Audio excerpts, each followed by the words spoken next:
હર હર મહાદેવ પ્રિય ભક્તો, શ્રાવણ મહિનામાં કોઈપણ દિવસે કોઈને કહ્યા વિના આ સ્થાન પર લીલી બંગડીઓ બાંધો. 24 કલાકમાં તમારી બધી ઈચ્છાઓ પૂર્ણ થશે. તમને એટલા પૈસા મળશે કે તમે તેને સંભાળી શકશો નહીં. ભગવાન ભોલેનાથના આશીર્વાદથી આખા વર્ષ દરમિયાન પૈસાનો વરસાદ થતો રહેશે. તમને બધા પાપોમાંથી મુક્તિ મળશે. આ દિવસે ઘણા દુર્લભ યોગોનો સંયોજન બની રહ્યો છે. આ એક દુર્લભ સંયોગ છે જેમાં તમને ભગવાન શિવ અને ભગવાન ગણેશ બંનેની એકસાથે પૂજા કરવાનું ફળ મળી શકે છે. શ્રાવણ મહિનો પ્રતિષ્ઠા અને ભક્તિનો મહિનો છે. તે ભક્તિનો મહિનો છે. આખો મહિનો ભગવાન ભોલેનાથના નિયંત્રણમાં હોવાનું માનવામાં આવે છે. મહાકાલ શિવ શંભુ, જેમને સર્વકાળના વિનાશક તરીકે પણ ઓળખવામાં આવે છે, તેમને શ્રાવણનો પવિત્ર મહિનો ખૂબ જ સુંદર લાગે છે. આ સમય દરમિયાન ઉજ્જડ અને ઉજ્જડ ખેતરો આનંદથી ખીલે છે. બધે હરિયાળી દેખાય છે. શ્રાવણ મહિનો લડ્ડુ ગોપાલ શ્રી કૃષ્ણને ખૂબ જ પ્રિય છે. તેમના બાલ ગોપાલ સ્વરૂપમાં ભગવાન લડ્ડુ ગોપાલ શ્રાવણ મહિનામાં સ્નાન કરવા માટે ચોક્કસપણે વૃંદાવન આવે છે. ભગવાન શ્રી કૃષ્ણ તેમના મિત્રો સાથે વરસાદમાં સ્નાન કરે છે અને નૃત્ય કરે છે વગેરે. મિત્રો, એવું માનવામાં આવે છે કે શ્રાવણ મહિના દરમિયાન ભગવાન શિવની પૂજા કરવાથી તેઓ ઝડપથી પ્રસન્ન થાય છે. શ્રાવણ મહિનો ભગવાન શિવનો પ્રિય મહિનો છે. તેમાં ઘણી પૌરાણિક કથાઓ અને ધાર્મિક માન્યતાઓ પણ છે. મિત્રો, સામાન્ય લોકો બીજા કોઈ મહિનામાં સંયમના નિયમોનું પાલન કરે કે ન કરે, પરંતુ તેઓ શ્રાવણ મહિનામાં નિયમોનું પાલન ચોક્કસ કરે છે. જે લોકો શ્રાવણમાં વ્રત વગેરે રાખે છે, તેમને આખા મહિના દરમિયાન લસણ, ડુંગળી કે કોઈનો બચેલો ખોરાક ન ખાવો જોઈએ કારણ કે આ સમય દરમિયાન ઉપવાસ કરનાર વ્યક્તિ ભગવાન શિવના આશ્રયમાં હોય છે. તેથી એવું કોઈ પાપ ન કરો જેનાથી ભગવાન શિવને નુકસાન થાય. શિવ ગુસ્સે થાય છે. તો આજનો વિડિયો ખૂબ જ સુંદર છે. તે માહિતીપ્રદ માહિતીથી ભરેલો છે. તમારે આ વિડિયો તમારા પોતાના લાભ માટે સંપૂર્ણપણે જોવો જોઈએ કારણ કે અધૂરું જ્ઞાન હંમેશા અધૂરા પરિણામો આપશે અને ભગવાન શિવનું અપમાન પણ માનવામાં આવશે. તેથી શ્રાવણના શુભ પ્રસંગે વિડિયોને અંત સુધી જોવાનું ભૂલશો નહીં અને ટિપ્પણીઓમાં તમારી રાશિ લખો. જો અમારી પાસે કોઈ ઉકેલ હોય તો અમે તેને તમારી ટિપ્પણીના જવાબમાં ચોક્કસપણે શેર કરીશું. શ્રાવણ મહિનાનું વિશેષ મહત્વ નીચે મુજબ છે. મિત્રો, સમુદ્ર મંથન શ્રાવણ મહિનામાં થયું હતું. શ્રાવણ મહિનામાં આ મહિનામાં જ દેવી લક્ષ્મીનો જન્મ થયો હતો અને તેમને શ્રાવણ મહિનામાં જ ધનની દેવીનો દરજ્જો પ્રાપ્ત થયો હતો. ભગવાન ભોલેનાથ શ્રાવણ મહિનામાં જ પૃથ્વી પર આવે છે અને જે ઘરમાં શિવલિંગ અકબંધ હોય છે, તેમના ઘરે ભગવાન અશાંકિત ચોક્કસ આવે છે. મિત્રો, આ મહિનામાં ભગવાન વિષ્ણુ યોગ નિદ્રામાં જાય છે અને બ્રહ્માંડનો ભાર ભગવાન ભોલેનાથ સંભાળે છે.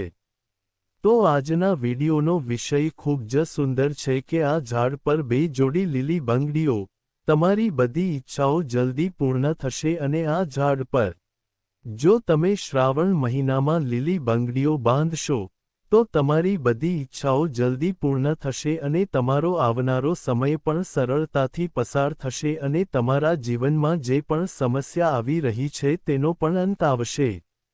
બધા સમુદાયના લોકો સારી બંગડીઓ પહેરે છે. કેટલાક તેને બંગડીઓ કહે છે, કેટલાક તેને કરે છે, કેટલાક તેને ચૂડી વગેરે કહે છે. પરંતુ બંગડીઓનું મહત્વ બધાને પ્રિય છે. દેવી દેવતાઓમાં બંગડીઓ સૌથી આકર્ષક માનવામાં આવે છે. ખાસ કરીને માતા રાણી, જેમની બંગડીઓ પહેરેલી સ્ત્રીઓ પૂજા કરે છે. મિત્રો, જો તમે પણ ભોલેનાથજીના સાચા ભક્ત છો, તો કોમેન્ટ કરો. બોક્સમાં ઓમ નમઃ શિવાય લખવું ભૂલશો નહીં. અને જો તમને ભોલેનાથ ગમે છે તો તમને તે ચોક્કસ ગમશે.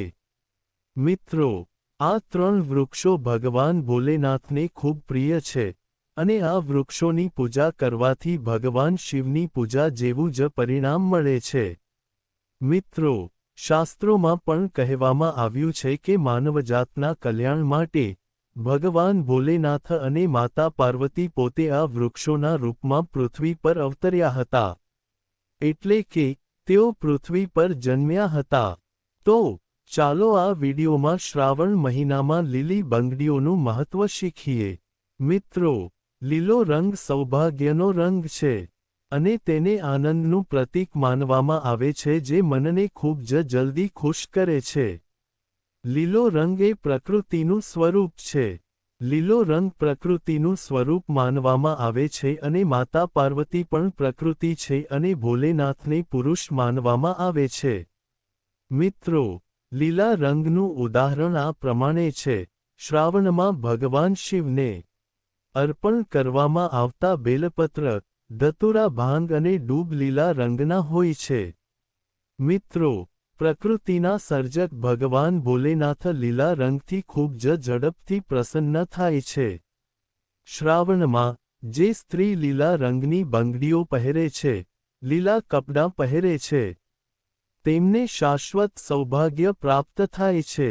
મિત્રો, આ જ કારણ છે કે બધી માતાઓએ શ્રાવણ મહિના દરમિયાન લીલા રંગની બંગડીઓ પહેરવી જોઈએ.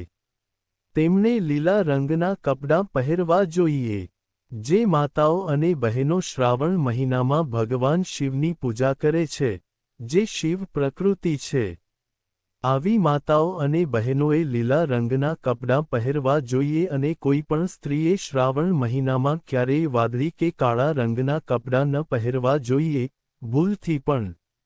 એવું માનવામાં આવે છે કે આ રંગોના કપડાં પહેરવાથી સ્ત્રીના પતિ અને તેના પતિને મુશ્કેલી આવે છે. વ્યક્તિની ઉંમર ઓછી થાય છે. તો મિત્રો, શ્રાવણના કોઈપણ સોમવારે અથવા શ્રાવણના કોઈપણ સમયે આ ઝાડ પર બાંધો. લીલી બંગડી તમારા દુર્ભાગ્યને સૌભાગ્યમાં ફેરવી દેશે. જીવનમાં ગમે તેવી મુશ્કેલીઓ, ગરીબી, દુઃખ, દેવું, દુઃખ, ગમે તેવી સમસ્યાઓ હોય, તે બધી સમસ્યાઓનો અંત આવશે. મિત્રો, જો તમે ફક્ત એક સોમવારે આ ઉપાય કરો છો, તો આ ઝાડ પર લીલી બંગડી બાંધો, તો તમારા ઘણા જન્મોની ગરીબી પણ દૂર થઈ જશે અને ટૂંક સમયમાં જ ફક્ત એક સોમવારે આ ઉપાય કરવાથી તમારી મનોકામના પૂર્ણ થશે. તો મિત્રો, તે કયા વૃક્ષો છે? ચાલો જાણીએ. હા, પહેલું વૃક્ષ શમી વૃક્ષ છે. શમી વૃક્ષ વિશે ધ્યાનથી સાંભળો. તો શમી વૃક્ષને માતા પાર્વતી અને ભગવાન ભોલેનાથજીનું મિશ્ર સ્વરૂપ કહેવામાં આવે છે. તેથી મિત્રો, શમી વૃક્ષને ઉમાશ્વર વૃક્ષ પણ કહેવામાં આવે છે. માતા પાર્વતી અને ભગવાન ભોલેનાથજી શ્રાવણ મહિના દરમિયાન શમી વૃક્ષ પર નિવાસ કરે છે તેવું માનવામાં આવે છે. શ્રાવણ મહિનામાં પ્રદોષ કાળના સમયે, એટલે કે સંધ્યા કાળના સમયે, જ્યારે દિવસ કે રાત ન હોય, ત્યારે સાંજના સમયે અથવા પ્રદોષ સમયે આ વૃક્ષને સ્પર્શ કરવાથી પાપ, દોષ, દુઃખ અને શ્રાવણ મહિનામાં ફક્ત તેને સ્પર્શ કરવાથી જ સમસ્યાઓનો અંત આવે છે. મિત્રો, એવી પરંપરા છે કે જો શ્રાવણ મહિનામાં શમી વૃક્ષના મૂળ પર કાચું દૂધ રેડવામાં આવે તો ભગવાન શિવ ઝડપથી પ્રસન્ન થાય છે અને માતા પાર્વતીના આશીર્વાદ પ્રાપ્ત થાય છે. મિત્રો, શમી વૃક્ષનું મહત્વ નીચે મુજબ છે. રાવણ પર હુમલો કરતા પહેલા ભગવાન રામે શમી વૃક્ષની પૂજા કરી હતી અને પાંડવોએ પણ તેમના દિવ્ય શસ્ત્રો શમી વૃક્ષ નીચે દફનાવી દીધા હતા. જે ઘરમાં શમી વૃક્ષ વાવવામાં આવે છે તે ઘર ધન્ય બને છે અને તે ઘરમાં તમામ પ્રકારની ભૌતિક સુખ સુવિધાઓનો વાસ હોવાનું માનવામાં આવે છે. તો મિત્રો, શ્રાવણના કોઈપણ સોમવારે ઉમેશ્વરનું ધ્યાન કરતી વખતે શમીના ઝાડ પર 2 જોડી લીલી બંગડીઓ અને લીલી રિબન બાંધવી જોઈએ. અથવા તમારે જે પણ લીલા રંગનું શણગાર મળે તે બાંધવું જોઈએ. જેમ કે લીલા રંગની મહેંદી, લીલા રંગની બિંદી વગેરે અથવા લીલા બંગડીઓ બાંધવી જોઈએ. મિત્રો, તમારી જે પણ ઈચ્છા હોય તે તરત જ પૂર્ણ થશે કારણ કે આ ખાસ સમયે એટલે કે શ્રાવણ દરમિયાન ભગવાન શિવ ખાસ નિવાસ કરવા આવે છે. પૃથ્વી પર અને શમીના ઝાડમાં કાયમી રહે છે. તેઓ આ સ્વરૂપમાં રહે છે. ફક્ત શમીના ઝાડને સ્પર્શ કરવાથી તમારી મનોકામનાઓ જલ્દી પૂર્ણ થશે. જો શ્રાવણ મહિના દરમિયાન ભગવાન શિવની પૂજામાં શમીના પાન અર્પણ કરવામાં આવે તો અષ્ટલક્ષ્મી તમારા ઘરમાં વાસ કરે છે. તમારા ઘરમાં ગમે તેટલી ગરીબી, દુઃખ, મુશ્કેલી, રોગ હોય તે બધું જ સમાપ્ત થઈ જાય છે અને ભૌતિક સુખ તમારા ઘરમાં સંપૂર્ણપણે રહેવા લાગે છે. મિત્રો, બીજું વૃક્ષ ધતુરાનું વૃક્ષ છે. ધતુરાનું વૃક્ષ ભગવાન શિવના ઉગ્ર સ્વરૂપ કાલ ભૈરવના એક ભાગમાંથી ઉદ્ભવ્યું છે. એવું માનવામાં આવે છે કે શિવલિંગ પર ધતુરાના પાન કે ફૂલો અને ફળો ચઢાવવાથી રાહુ, કેતુ અને શનિના અશુભ પ્રભાવ દૂર થાય છે. જો શ્રાવણના કોઈપણ સોમવારે ધતુરાના ઝાડ પર 2 જોડી લીલી બંગડીઓ બાંધવામાં આવે તો દુશ્મનોથી મુક્તિ મળે છે અને તેઓ સંપૂર્ણપણે નાશ પામે છે. અને મિત્રો, શ્રાવણના કોઈપણ સોમવારે ધતુરાના ઝાડને સ્પર્શ કરવાથી ભગવાન શિવ તમારા ઘરે દોડી આવશે. મિત્રો, જો શ્રાવણના કોઈપણ શનિવારે બાબા કાલ ભૈરવનું ધ્યાન કરતી વખતે ધતુરાના ઝાડ પર લીલી બંગડીઓ બાંધવામાં આવે તો ઘરમાંથી બધા ભૂત અને આત્માઓનો નાશ થાય છે. તેઓ રાખ થઈ જાય છે. અને જો નાના ધતુરાનું મૂળ ઘરના કોઈપણ ખૂણામાં છુપાયેલું હોય અથવા જમીનમાં દાટી દેવામાં આવે તો ભૂત, આત્માઓ વગેરે ક્યારેય ઘરમાં રહેતા નથી. ભગવાન શિવની હાજરીને કારણે ઘરમાંથી બધી અવરોધો દૂર થઈ જાય છે. મિત્રો, ત્રીજું વૃક્ષ બૈલનું વૃક્ષ છે. જો ભગવાન શિવને બૈલના પાન ન ચઢાવવામાં આવે તો શ્રાવણનું વ્રત અધૂરું માનવામાં આવે છે અને પાંદડા ચઢાવ્યા વિના શિવલિંગ પરનું પાણી પણ વ્યર્થ જાય છે. તેથી, જ્યારે પણ તમે ભગવાન શિવને બૈલના પાન અર્પણ કરો છો ત્યારે 5 બૈલના પાન પર ચોક્કસપણે શ્રી રામ લખો. આનાથી ભગવાન શિવ ખૂબ જ ખુશ અને ઝડપથી થાય છે. મિત્રો, શ્રાવણ મહિનામાં બાલના ઝાડને સ્પર્શ કરવાથી ઘણા પવિત્ર સ્થળોની મુલાકાત લેવાના ફાયદા મળે છે. શ્રાવણ મહિનામાં આ ઝાડને સ્પર્શ કરવો કેમ મહત્વપૂર્ણ છે? ચાલો આપણે બાલના ઝાડનો મહિમા જાણીએ. મેં તમને ઘણી વાર્તાઓમાં કહ્યું છે કે બાલના ઝાડને દેવી પાર્વતીનું સ્વરૂપ માનવામાં આવે છે. આ વૃક્ષ દેવી પાર્વતીના પરસેવામાંથી ઉદ્ભવ્યું છે. સ્કંદ પુરાણમાં તેનું વર્ણન ખૂબ જ સ્પષ્ટ છે. ભગવાન શિવ તેના પાંદડાઓમાં, દેવી પાર્વતી તેની ડાળીઓમાં, ભગવાન બ્રહ્મા તેના મૂળમાં અને ભગવાન વિષ્ણુ તેના શરીરમાં રહે છે. એવું માનવામાં આવે છે કે સાંજે જો શિવ મંદિરની નજીક બિલનું ઝાડ હોય તો તેની નીચે ઘીનો દીવો પ્રગટાવવો જોઈએ. જો કે તેને દરરોજ પ્રગટાવવો શ્રેષ્ઠ માનવામાં આવે છે. જો કે, પવિત્ર શ્રાવણ મહિનામાં સાંજે શિવ મંદિરની નજીક બિલના ઝાડ નીચે ઘીનો દીવો પ્રગટાવવો અત્યંત શુભ માનવામાં આવે છે. આ ઝાડને બાળવાથી ધન, પુણ્ય અને ભગવાન શિવ પ્રત્યે પરમ ભક્તિ પ્રાપ્ત થાય છે. મિત્રો, આ ઝાડને સ્પર્શ કરવાથી પાપોનો તરત જ નાશ થાય છે. તમારા જીવનમાં ગમે તે પાપ હોય તે ઝાંખા પડવા લાગે છે. હવે તમારે શું કરવું જોઈએ? વેલાના ઝાડને ખૂબ જ શુભ માનવામાં આવે છે. દેવી લક્ષ્મી, તેમણે પણ બાલના ઝાડનું રૂપ ધારણ કરવું પડ્યું. એક દંતકથા અનુસાર, હું તમને એ પણ કહીશ કે શા માટે દેવી લક્ષ્મીને બાલના ઝાડ તરીકે અવતાર લેવો પડ્યો. તેથી, શ્રાવણના પવિત્ર દિવસોમાં બાલના ઝાડ નીચે ઘીનો દીવો પ્રગટાવો. ઘીનો દીવો ખૂબ જ શુભ માનવામાં આવે છે. જ્યારે લોકો અન્ય વૃક્ષોને માખણ અને મીઠાઈઓ ચઢાવે છે, ત્યારે બાલના ઝાડને દેવી પાર્વતી અને ભગવાન શિવનું સ્વરૂપ માનવામાં આવે છે. બધા તીર્થસ્થાનો બાલના ઝાડના મૂળ ભાગમાં આવે છે અને નિવાસ કરે છે.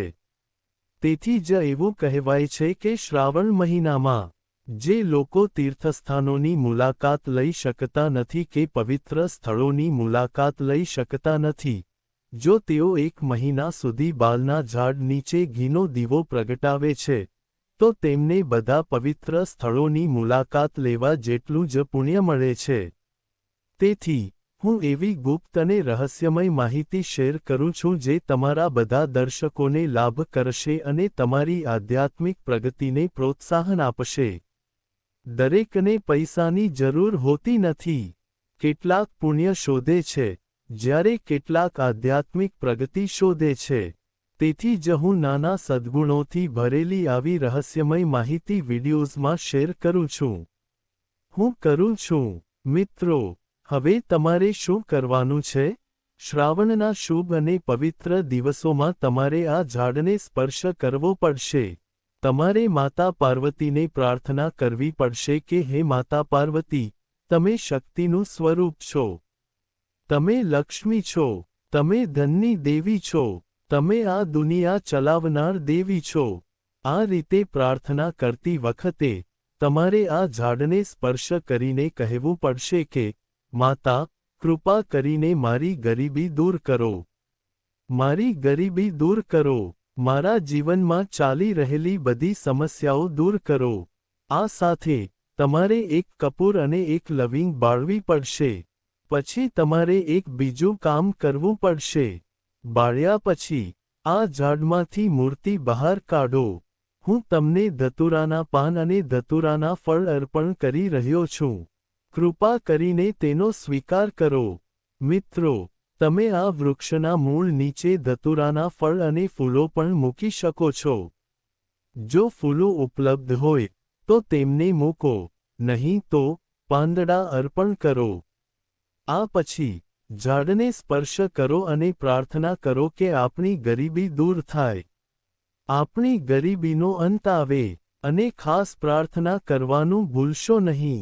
જો આપણે કોઈના શાપ હેઠળ છીએ, કોઈ પણ પ્રકારનો ખરાબ પ્રભાવ અથવા કોઈ પણ દોષ જે આપણી આધ્યાત્મિક પ્રગતિમાં અવરોધ ઊભો કરી રહ્યો છે, તો તે બધું દૂર થાય. જાઓ.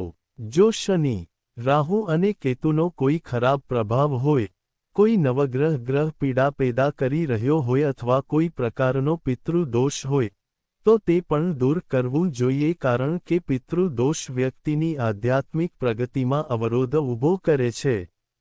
તેથી પ્રાર્થના કરો કે હે માતા, બધા પ્રકારના દોષો દૂર કરો.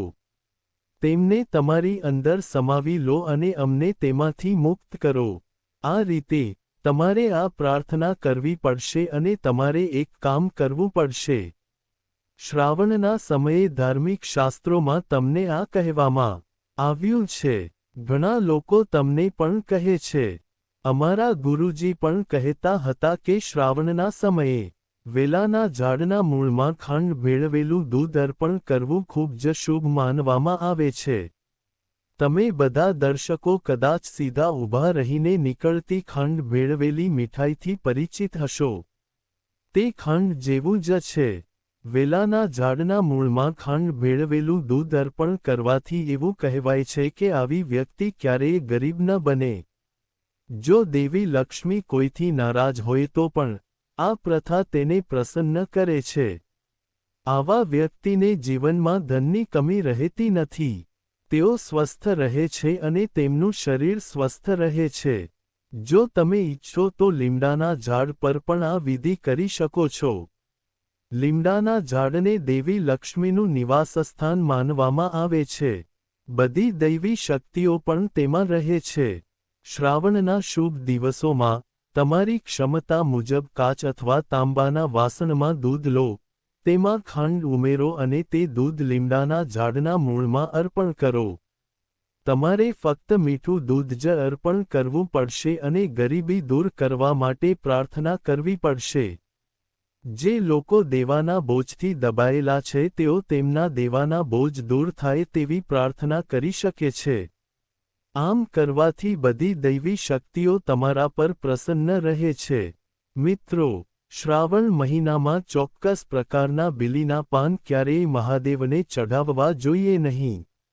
આ ખૂબ જ અશુભ માનવામાં આવે છે.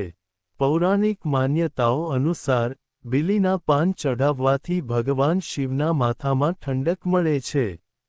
બીલીના પાનથી ભગવાન શિવની પૂજા કરવાથી ગરીબી દૂર થાય છે અને સૌભાગ્ય પ્રાપ્ત થાય છે. આ ભગવાન હનુમાનને પણ પ્રસન્ન કરે છે, જેમને ભગવાન શિવનો અવતાર માનવામાં આવે છે. મિત્રો, પહેલા, ચાલો બેલના પાનના ઉપયોગ અને ફાયદા સમજીએ. મિત્રો, નંબર 1, ત્રણેય લોકમાં બધા પ્રખ્યાત તીર્થસ્થળો બાલના ઝાડના મૂળમાં સ્થિત હોવાનું માનવામાં આવે છે. કદાચ બહુ ઓછા લોકો આ જાણતા હશે. મિત્રો, નંબર 2, જો બાલનું ઝાડ ઘરની વચ્ચે અથવા પૂર્વ દિશામાં લગાવવામાં આવે તો ઘરમાં ધન અને અનાજની કમી રહેતી નથી અને પરિવારના સભ્યો સુખી અને સમૃદ્ધ રહે છે. મિત્રો, નંબર 3, જે વ્યક્તિ બાલના ઝાડના મૂળને સુગંધ, ફૂલો વગેરેથી પૂજે છે, તે મૃત્યુ પછી શિવલોક પ્રાપ્ત કરે છે. મિત્રો, હવે ચાલો જાણીએ બાલના પાંદડાઓ સાથે જોડાયેલી કેટલીક ખાસ વાતો. ચતુર્થી, અષ્ટમી, નવમી, ચતુર્દશી, અમાવસ્યા, સંક્રાંતિ અને સોમવારે બેલપત્ર તોડવું ન જોઈએ. પૂજાના એક દિવસ પહેલા બેલપત્ર તોડીને બાજુ પર રાખવું જોઈએ. મિત્રો, હું તમને જણાવી દઈએ કે બેલપત્ર ક્યારેય અશુદ્ધ નથી હોતું. જો તમને પૂજા માટે નવું બેલપત્ર ન મળે, તો તમે પહેલાથી જ ચઢાવેલા બેલપત્રને સ્વચ્છ પાણીથી ધોઈને ભગવાન શિવને ફરીથી અર્પણ કરી શકો છો. મિત્રો, બેલપત્રમાં 3 પાંદડા હોવા જરૂરી માનવામાં આવે છે. ફાટેલા પાંદડાવાળા બેલપત્રને ભૂલથી પણ ભગવાન શિવને અર્પણ ન કરવા જોઈએ. આમ કરવાથી ભગવાન શિવ અને બેલપત્ર બંનેનું અપમાન માનવામાં આવે છે. તેથી, બેલપત્રના પાન એકદમ સ્વચ્છ અને સંપૂર્ણ હોવા જોઈએ. મિત્રો, શ્રાવણ મહિનામાં જો કોઈ વ્યક્તિને 5 ખાસ સંકેતો મળે છે, તો એવું માનવામાં આવે છે કે મહાદેવ તેની ભક્તિથી ખૂબ જ પ્રસન્ન થાય છે અને તેને ધનવાન બનતા કોઈ રોકી શકતું નથી. તો મિત્રો, ચાલો જાણીએ કે દરવાજા પર નંબર 1 બળદનું આગમન થયું છે. નંદી મહારાજ ભગવાન ભોલેનાથનું વાહન છે. નંદીને ભગવાન શિવનો દ્વારપાલ પણ કહેવામાં આવે છે. નંદી મહારાજને બુદ્ધિ અને જ્ઞાનનું પ્રતીક માનવામાં આવે છે. નંદી મહારાજ હંમેશા શિવ મંદિરોની બહાર બેઠા રહે છે. પરંતુ જો શ્રાવણ દરમિયાન, જો પવિત્ર શ્રાવણ મહિનામાં અચાનક કોઈ બળદ તમારા દરવાજા પર આવીને ઘરના ઉંબરા પાસે ઊભો રહે, તો તેને શુભ સંકેત માનવામાં આવે છે. એવું માનવામાં આવે છે કે ભગવાન શિવ તમારી ભક્તિથી પ્રસન્ન થાય છે અને તમારા ઘરમાં ખુશીઓ આવવાની છે. આવી સ્થિતિમાં, નંદી મહારાજને તિલક લગાવો અને તેમને મીઠાઈનો ભોગ ખવડાવો. મિત્રો, નંબર 2, જો તમને પવિત્ર શ્રાવણ મહિનામાં તમારા સ્વપ્નમાં શિવલિંગ અથવા ભગવાન શિવ દેખાય છે, તો તે ખૂબ જ શુભ સંકેત માનવામાં આવે છે. તે સૂચવે છે કે તમારા જીવનની મુશ્કેલીઓ ટૂંક સમયમાં સમાપ્ત થવાની છે. ભગવાન શિવ તમારી સાચી ભક્તિ અને પૂજાથી પ્રસન્ન થાય છે.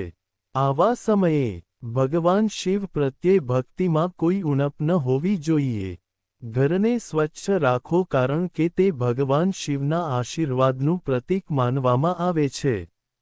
મિત્રો, નંબર 3, શાસ્ત્રો અનુસાર, નીલકંઠ પક્ષી ભગવાન શિવનું પ્રતીક માનવામાં આવે છે.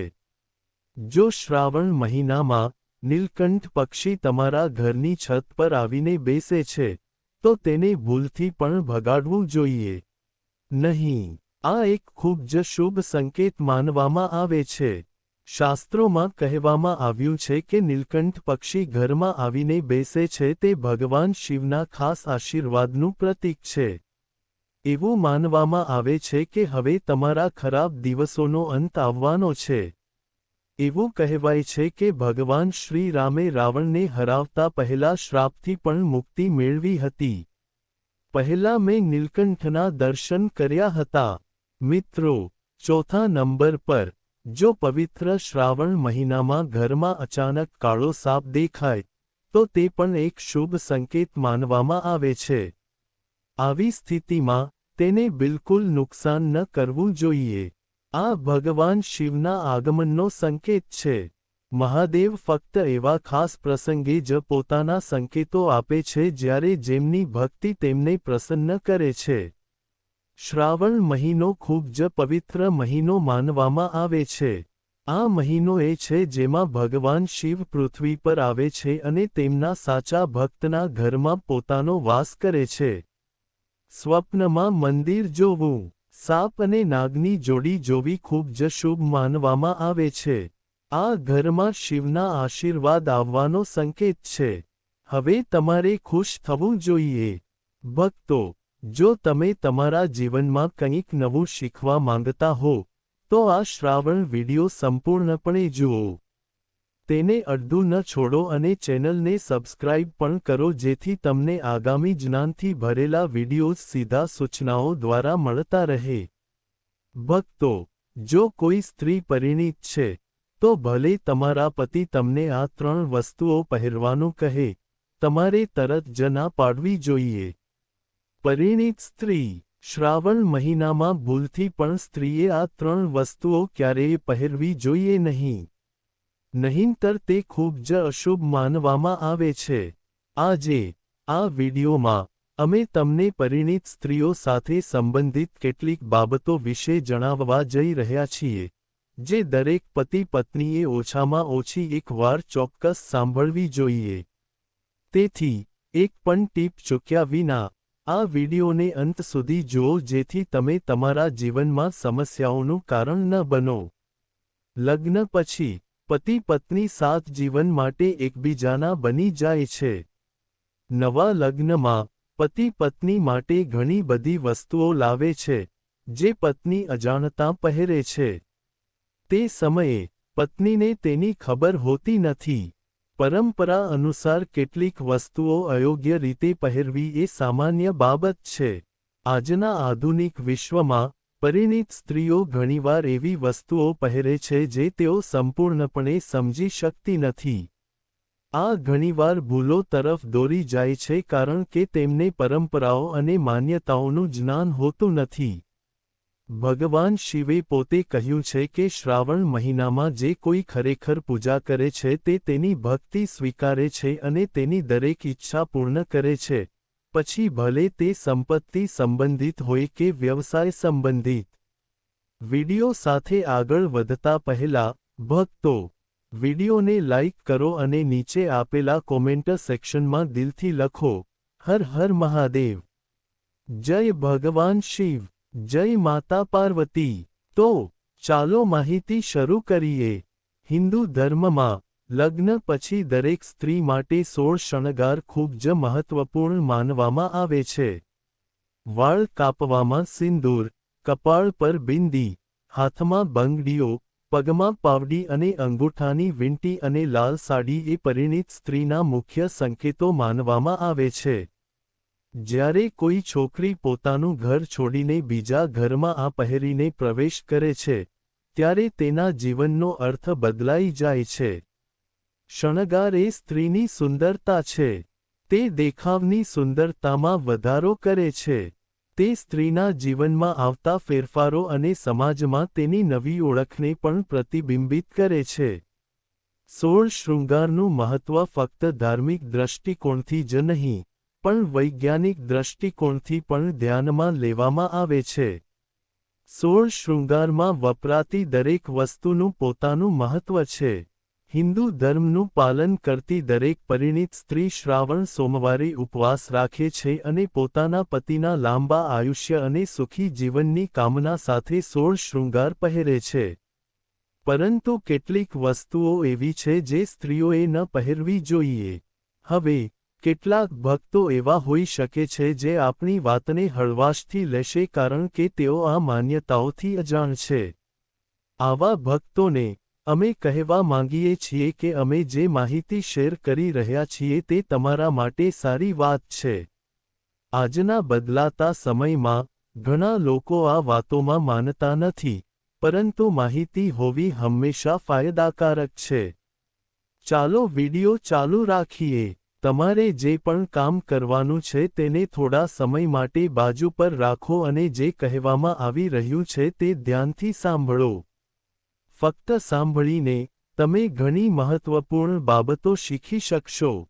તમને ખબર પડશે. શાસ્ત્રોમાં કહેવામાં આવ્યું છે કે કોઈ પણ પરિણીત સ્ત્રીએ સંપૂર્ણપણે સફેદ રંગના કપડાં પહેરવા જોઈએ નહીં. આજના ફેશનના યુગમાં સ્ત્રીઓ સુંદર દેખાવા માટે ઘણા પ્રકારના કપડાં પહેરે છે. પરંતુ પરંપરાઓ અનુસાર વ્યક્તિએ સંપૂર્ણપણે સફેદ રંગની સાડી કે સૂટ પહેરવાનું ટાળવું જોઈએ. જો કોઈને સફેદ રંગ પહેરવો હોય તો તેને કોઈ અન્ય રંગ સાથે ભેળવવો જોઈએ. સંપૂર્ણપણે સફેદ કપડાં પહેરવાને શુભ માનવામાં આવતું નથી. આ આધુનિક યુગમાં ઘણી સ્ત્રીઓ સુંદર દેખાવા માટે પગમાં સોનાની પાયલ અને અંગૂઠાની વીંટી પહેરે છે. પરંપરાઓ અનુસાર સોનું પહેરવું અયોગ્ય માનવામાં આવે છે. સોનું દેવી લક્ષ્મી અને સંપત્તિનું પ્રતીક માનવામાં આવે છે. તેથી તેને પગમાં પહેરવાનું ટાળવું જોઈએ. સિંદૂર અને મંગળસૂત્ર પણ ખૂબ જ મહત્વપૂર્ણ માનવામાં આવે છે. હિન્દુ ધર્મ અનુસાર સિંદૂરને વૈવાહિક આનંદનું પ્રતીક માનવામાં આવે છે. મંગળસૂત્ર પતિ-પત્ની વચ્ચેના પવિત્ર સંબંધનું પ્રતીક છે. તેથી પરિણીત સ્ત્રીઓએ સિંદૂર અને મંગળસૂત્રનું સન્માન કરવું જોઈએ. જો તમારી પાસે મંગળસૂત્ર નથી, તો તમે ઓછામાં ઓછું તમારા ગળામાં કાળો દોરો પહેરી શકો છો.